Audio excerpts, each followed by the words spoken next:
بريا أبوه ما يبلع سحام بريا أحمد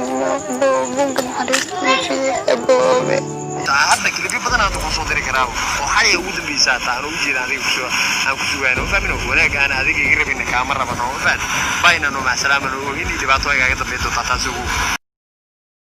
Nuurto waxay ahayd hooyo Soomaaliyeed taas oo doonaysay inay samaysato lamaano cusub hase yeeshee dhagarqabahan lagu magacaabo Axmed ayaa waxa uu ku beeray jacayl iyo hilow waxaana kaga faa'iideystay muhibbadii iyo galgacaylkii uu ka abuuray isagoo ka duubay muuqaal galma ah kadibna ku rikaatay waxaana had iyo jeer ka dalbadaa inay la kulanto daqiiqad walba u baahdo iyo maalin walba xitaa hadii ay tahay habeenka saqdiisa dhexe haddaba daawadayaal waxaan kula wadaagi doonaa codad sira oo laga diyaariyay dhacdadan xanuunka leh taas uu dhagarqabuhu gabadhan u duubayo iyo codadkan naxdinta leh way gabadhani kaga dalbanaysay inuu xorriyadeeda siiyo muuqaaladana uu ka dileed gareeyo hase yeeshee inta aanan kula wadaagin faldan muuqaalka lee garay si uu u baaho una gaaro gabdhaha Soomaaliyeed arrinta noocan oo kalena ay kaga digtoonaadaan sidoo kale nagu soo biiro ka mid noqo asxaabteena adigoo channelkeena subscribe gabdhaha Soomaaliyeed ayaa waxay la kulmaan dhagara kala duwan kaas oo ka soo wajahaya dhalinyarada way kala xanuun badan yihiin dhagarahan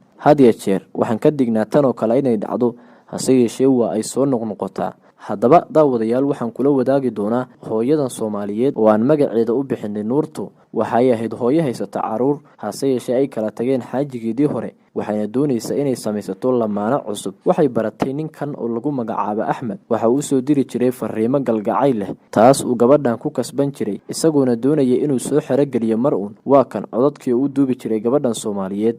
لا صاحبي ما راتها وجهي رسول الله والله بالله الله حافظنا بس كي يدرين بحبتك إيو تفاحية دينا كتا والله صاحبي كي لا نصيب لا تا والله مبان مركب كي نسبيا بيوصل على إنجليز وحافظها بالله مبان وصاحبي وكو خرج بيدك كرا والله صاحبي وعن دنيا النصيب أنا نكو ما أركنه ردي عن نك دنيا تقول نصيب ولا يصير على نقرة ملك السومة كاسيب أنا هذه مبان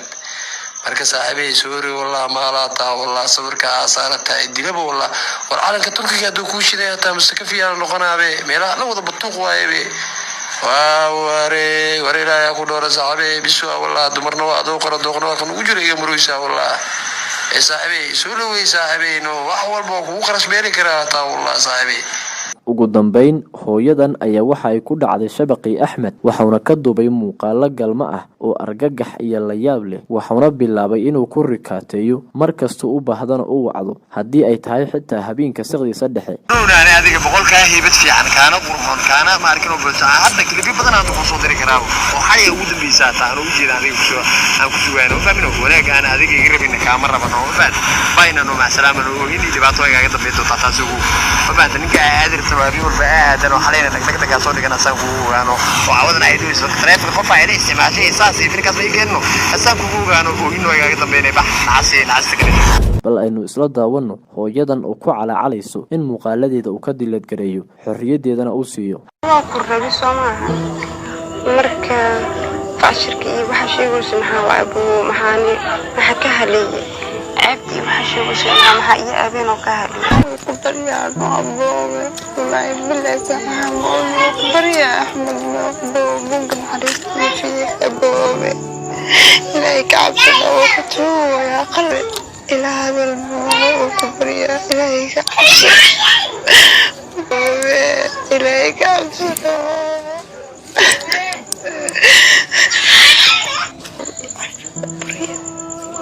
يا وجيه ذلك نبي ودماء إلى هذا الموضوع يا أبو إليك عبسنا يا أبو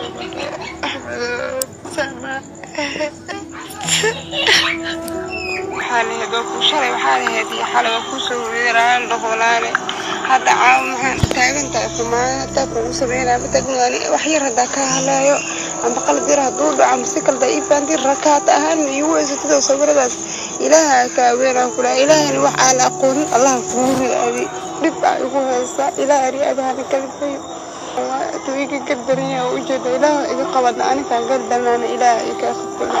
haddaba wixii intaasi ka dambeeyey munasar cabdi oo wariye Soomaaliyeed ayaa waxa uu ka diyaariyay warbixintan waxaana ku baafiyay baraha bulshada. Ninkan ayaana inta aan warbixintan laga diyaarin waxa uu waday diyaarinta gabdho cusub kuwaas uu rabay inuu dhagro, hase yeeshee way ogaadeen waxayna bilaabeen inay fariimo u diraan dhahaana qofka waxaan laga diyaarinayo soo adiga maahan. waa kan falcelintii uu gabdhaha ugu jawaabayo. haddii aad tan aaminsantahay inaad sameeyna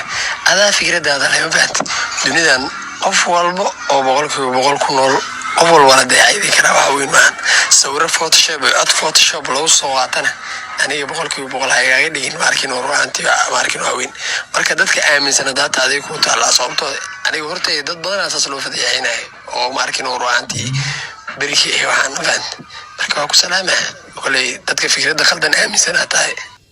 haddaba shakhsigan ayaa intii ay socotay baaritaankan waxaa la jabsaday bartiisa Facebook waxaana la arkay sawirro iyo sidoo kale muuqaalo argagax leh kuwaas oo u diray rag kale oo Soomaaliyeed isagoo u sheegay in gabdhahan uu xoog ku haysto. arrintan ayaana waxay sii abuurtay walwal xoog leh. haddaba gabdhaha Soomaaliyeed ee ninkan waji garanaya waxaan leeyahay waa inay ka digtoonaadaan dhagarta uu damacsan yahay maadaama lala wadaagay sawirkiisa magaciisa waxaana la sheegay ninkan inuu degan yahay magaalada Muqdisho qaasatan degmada Yaaqshiid waliba waxa uu ka sii degan yahay xaafadda Tawfiiq qol halkaasi ku yaalo ayuuna gabdhaha waxan oo dhibaato ah ugu sameeyaa. ninkan oo la sheegay inuu xaraga badan yahay suud iyo tayna xirto ayaa gabdhaha ku soo jiita arrintaasi si uu shabaqiisa ugu soo rito. haddaba waxaan rajaynayaa inaad muuqaalkan share garay doonto gabdhaha Soomaaliyeedna aad gaarsiin doonto si ay kaga digtoonaadaan. haddii tahay booqashadaadii ugu horeeyay janaalkeena fadlan ha ilaawin subscribe saarato sayna ku dhaafin muuqaalada iyo warbixinada halkan aan soo gelino. mahadsanid.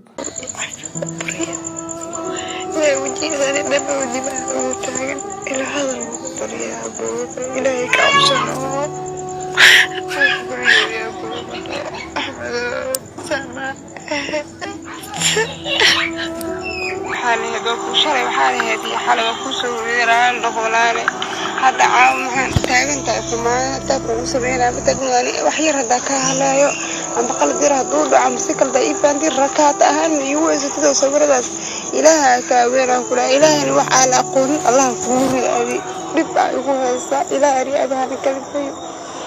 تويك كدرني وجد إله إذا قبضنا أنا كان قدمنا إله يكفي السلام قدر يا أبو والله بالله سلام قدر يا أحمد ممكن حريص في أبو hadda kaliya badan aad ku soo diri karaa oo xalay ugu dambeysay taan ugu jeedaan aan ku sugaano fahmin wanaag aan adiga iga rabin kaamara rabano fahad bayna no ma salaam oo hindi dhibaato ay